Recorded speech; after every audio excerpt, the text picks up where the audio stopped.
So we've seen that when light interacts with a surface, a handful of things can happen. Either the light can be reflected and go back into the air, it can be refracted and bent into the material, or it can be absorbed into the material itself. This video is going to talk about reflection and refraction. We'll start off with reflection and mirrors. Now, the basic principle of reflection is that when light comes in and hits a surface, then it's going to be reflected at exactly the same angle. So imagine you have a flat surface, then you draw a line that's perpendicular to the surface. That's indicated with the green line here on this slide. Then the angle from that line to the incident ray, the light coming in, is going to be exactly the same angle as the angle of the reflected ray. This is the law of reflection. Now, this reflection is the most common mechanism that is used for us to actually see objects.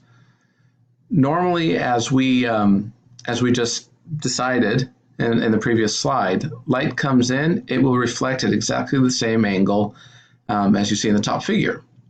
However, there is no surface that is 100% smooth. A surface is really more jagged, kind of like the second figure, just below the first. And so as a result, the light will reflect at perfect angles, according to the law of reflection. But since the surface is uneven, that's going to cause the reflected ray to be in a diffuse, scattered array of directions. So each point is going to reflect light in all directions.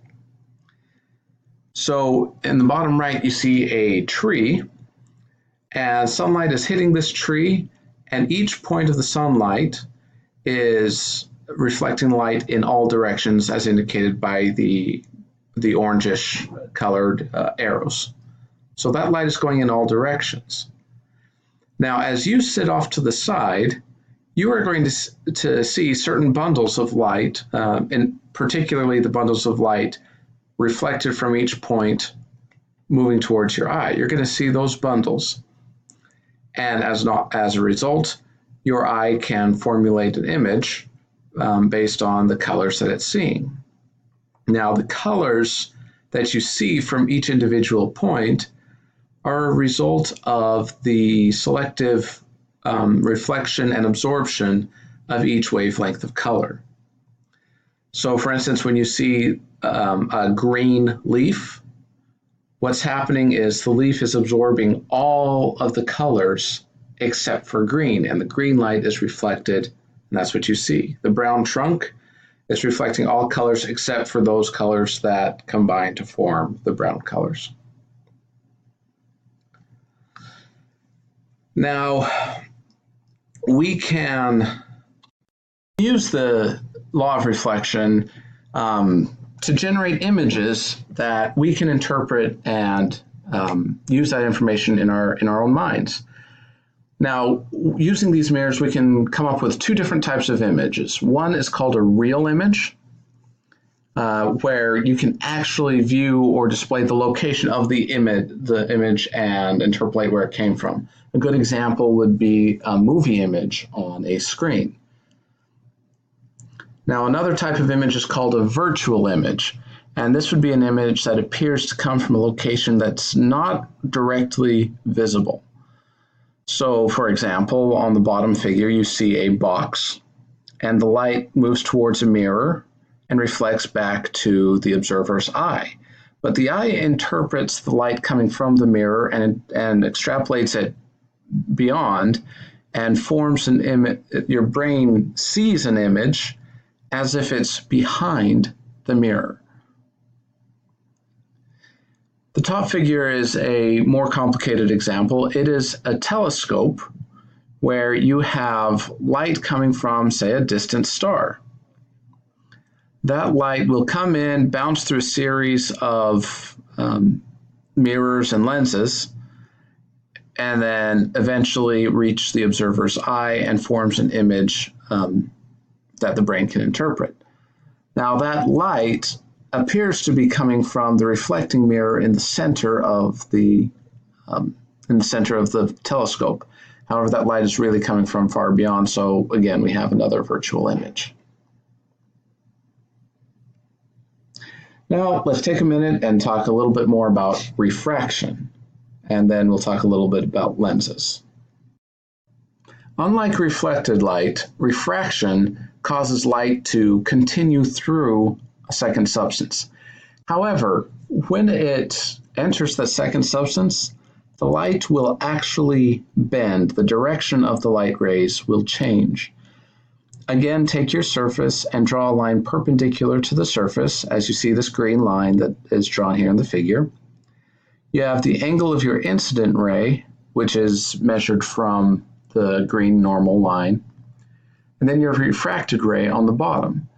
And notice that the angles are different now. In fact, in this top example, going from air to water, the refracted ray is smaller than the incident ray.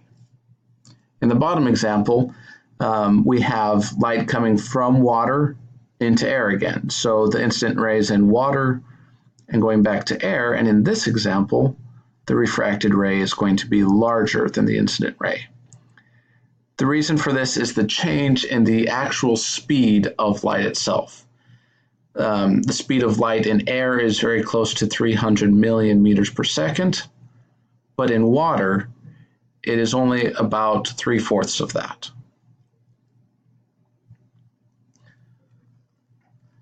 So here's a chart showing what we call the index of refraction, which is a measure of the speed of light. Again, in air, the index of refraction is about 1, which means the speed of light is speed of light divided by 1, or just c. That's 300 million meters per second. In water, the index of refraction is about 1.333. That's about 4/3. So the speed of light is going to be c, 300 million meters per second, divided by 4/3, which, if we correct the improper fraction, becomes 3/4 times the speed of light, 0.75 c. Likewise, glass is 1.5, that's 3/2. C divided by 3/2 would be 2/3 of c, 2/3 times c, or 0.67 c, and so on.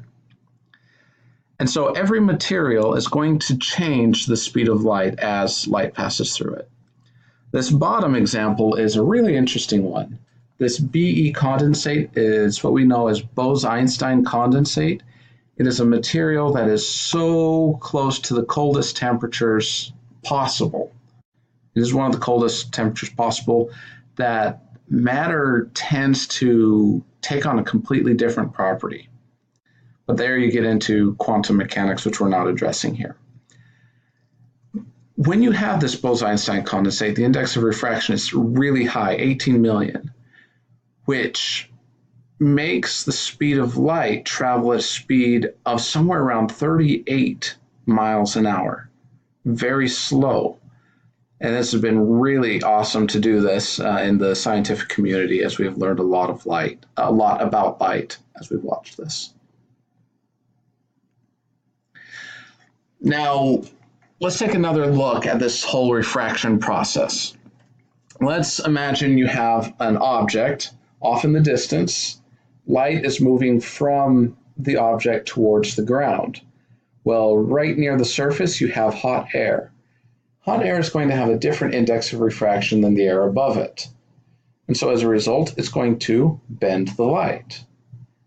And that light is going to bend upwards. It'll hit the observer's eye, who will interpret that light as having come from below the ground, creates a virtual image beneath the ground. We often see this virtual image as a large pool in the road off in the distance. This is a mirage, just a virtual image that's created from the refraction of light due to hot air near the ground. In the bottom figure, we have another really useful thing that happens with refraction. Remember that as light comes out of water into air, since air has a smaller index of refraction, the refracted angle is going to be larger than the incident angle. That's what you see in the leftmost ray of the water. But if you keep increasing the incident angle, there will come some point where the refracted angle is 90 degrees. That's the middle of the three light rays shown in the water. If we go any larger than that, if the incident ray is any larger than that, the refracted ray can't turn anymore. It can't increase at all, because if it does, it's going back into the water. And so it turns from refraction and becomes total reflection. This light will just reflect off of the surface, the air-water surface, back into the water. Now, this is a really cool concept and is the fundamental of a whole lot of things. I say that a lot, I know. But this is the fundamental principle behind what we call fiber optics. You shine a light in a long, skinny tube of plastic. The incident angle is too large, and so that light is just going to bounce within the tube from one end all the way to the other. Now let's talk a little bit about dispersion. Remember that light is not just one color of light. Light is a combination of all the colors. So if light comes in contact with some substance like water or glass, any other substance, it's going to refract at an angle. But the angle at which it refracts is also going to depend on the color of the wavelength of light, the wavelength of the light itself. And so since the angle depends on the wavelength, your colors are going to separate. You're going to end up with a prism effect. Now let's take this example where you have a prism effect inside of a water droplet. That prism is going to reflect back to the back side of the water droplet and then reflect off of the back of the water droplet and then exit out the front of the water droplet again, with red colors on the bottom, purple on the top. Well, let's say you have two of these droplets and an observer is walking by, sees these two droplets. From the top droplet, he may see red light. From the bottom light, he may see violet light. This is where a rainbow comes from the dispersion of colors within a raindrop, and then the refraction and reflection going on, and then the pattern of colors that you see coming out of the raindrop.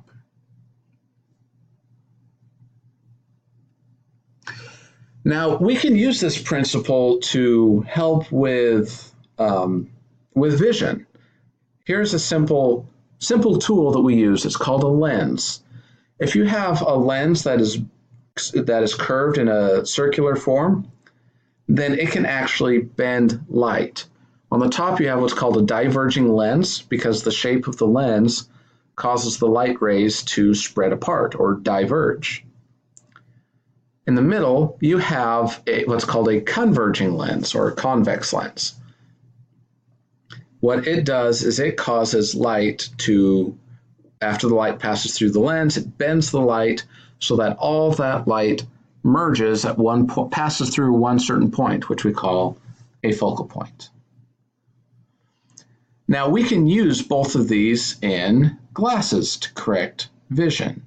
We can also use them in telescopes and microscopes and magnifiers and cameras, all for the express purpose of bending light to form images at a particular point. On the bottom, you can see a convex lens where you've got an object on the left. Light is passing through the lens. You can see we've traced three lines three light rays coming from the object to the lens. They'll bend through the lens and merge again on the other side, forming an image on that far side. And we can use this in a variety of appliances to help with any optical effects.